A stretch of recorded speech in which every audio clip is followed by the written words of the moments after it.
Ações do Banco do Brasil na máxima. O que você deve fazer?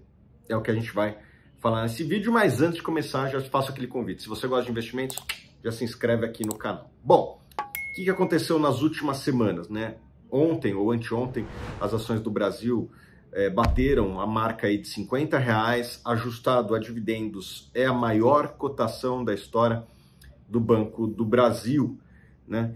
O que eu penso? Vou falar nesse vídeo. Bom, a bolsa subiu bastante ao longo dos últimos 2, 3 meses, os juros futuros caíram também e as ações do Banco do Brasil subiram muito mais do que a bolsa, né? As ações devem ter batido ali uns R$36, pago o dividendo no meio do caminho, agora estão R$50. Isso significa uma alta bastante superior à média do mercado, uma das ações que mais sobe, não só esse ano, já veio de um ano passado, de 2022, muito bom.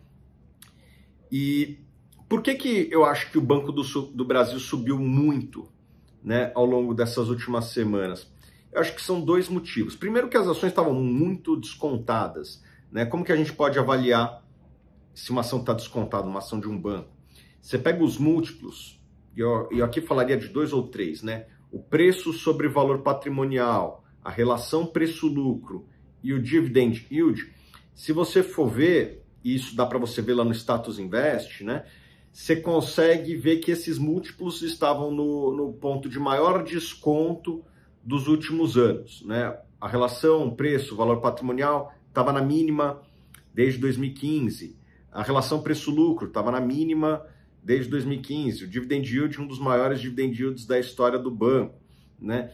Tudo isso conspirava para a gente falar que as ações estavam muito descontadas em relação à média histórica, né, do banco. A relação de preço-valor patrimonial do banco, média histórica é mais ou menos uma vez, a relação preço-lucro é mais ou menos 7 vezes.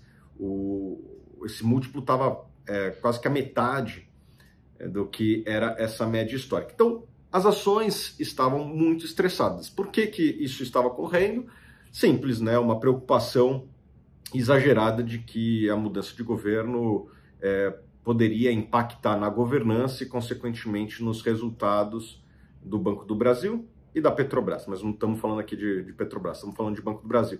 E eu acho que essas preocupações elas foram sendo dissipadas ao longo dos últimos meses. De fato, o governo, na primeira semana, estava botando algumas posturas bastante radicais em várias frentes, mas eu acho que isso aí ficou um pouco para trás.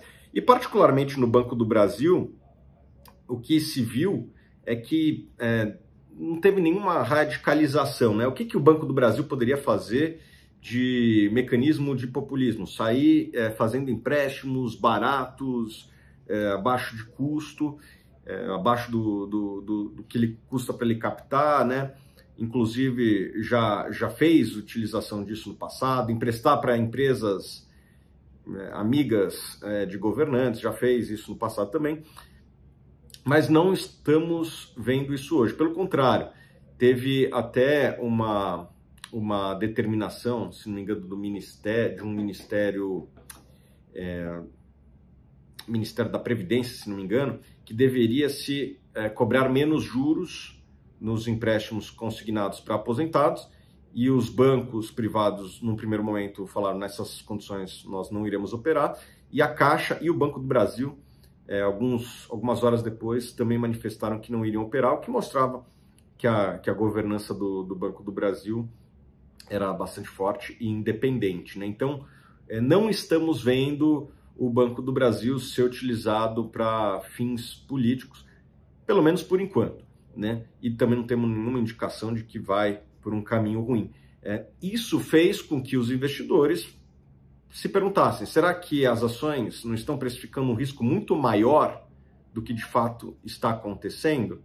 E acho que esse questionamento fez algumas pessoas responderem que sim, existe uma pressão exacerbada nessas ações e estão comprando a múltiplos cada vez maiores, né? Bom, o que nós víamos lá atrás no Banco do Brasil? Uma empresa boa, extremamente barata. Barata, já falei aqui os múltiplos que estavam muito abaixo da média histórica.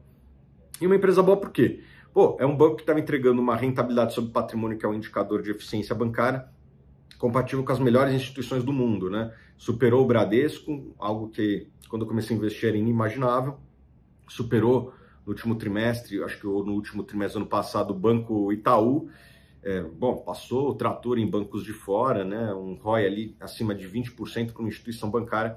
É um ROI extremamente elevado, né? ROI, Return on Equity, em português, retorno sobre patrimônio líquido. É o retorno frente ao que os acionistas aportaram no banco ao longo do tempo, tanto no IPO, em follow-ons, né?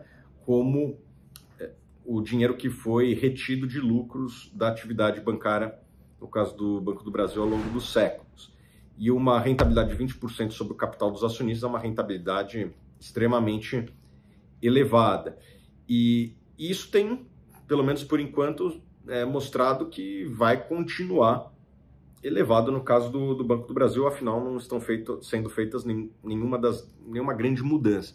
Então era isso que a gente via lá atrás, uma empresa extremamente eficiente, uma empresa extremamente lucrativa, mas com um preço sendo negociado muito abaixo da média histórica.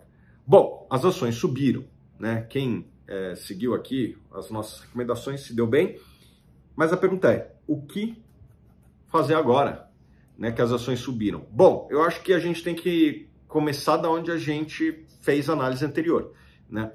Os múltiplos continuam baratos? A resposta, sim, porém muito menos baratos do que estavam há 2, 3 meses atrás, né? A relação preço-valor patrimonial estava 0,6, agora já está 0,8. A média histórica é mais ou menos uma vez. A relação preço-lucro estava 3, agora está 4 e pouco. Né? A média histórica ali 6,5, quase 7. Então, ainda estamos abaixo da média histórica.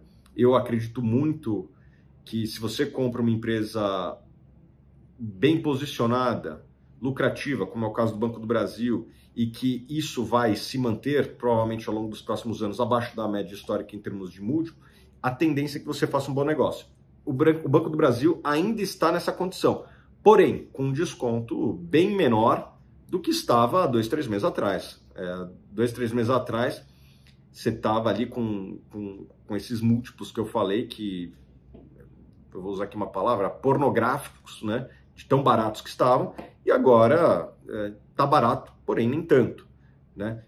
Por conta disso, o upside, né, o potencial de valorização do seu patrimônio, eu acho que ainda existe, porém é menor, né? O que eu falava que, eu sempre falei aqui, que me segue nas redes, pô, eu estava apaixonado por estatais há 2, 3 meses atrás, eu continuo otimista, porém menos otimista que veremos valorizações como as que a gente viu nos últimos 3 meses, né? Aquele gap, aquela diferença em relação à média histórica, em termos de múltiplo, se fechou de maneira significativa. Ainda tem uma pequena diferença, eu acho que isso aí deve convergir em algum momento para a média histórica e garantir um bom investimento, porém não tão bom quanto foi os últimos 3 meses, né? Que essas ações aí subiram, sei lá, 30%, 40%, 50% aí as ações das estatais, né? O Banco do Brasil pagou, acho que R$1 de dividendos e foi de 36 para 50, deve ter pagado R$1 ou R$2 de dividendo. É uma valorização de quase 50%, né? Uma valorização bastante expressiva, né? Então, eu não acho que isso vai se repetir. Porém, eu acho que quem compra hoje vai fazer um bom negócio. Vai fazer o melhor negócio da vida? Não. Provavelmente o melhor negócio da vida em termos de Banco do Brasil era ter comprado os 2, 3 meses atrás. Precisava ter coragem, precisava acreditar que em algum momento ia voltar para a média histórica. Quem acreditou se deu bem, tá? Eu não acho que isso vai se repetir daqui para frente, apesar de eu achar que vai ser um bom negócio, não vai ser um negócio de nota 10, tá bom? E você, tem ações do Banco do Brasil? O que você vai fazer com as suas ações? Eu quero saber. Bota aqui nos comentários, tá bom? A gente se vê nos próximos vídeos.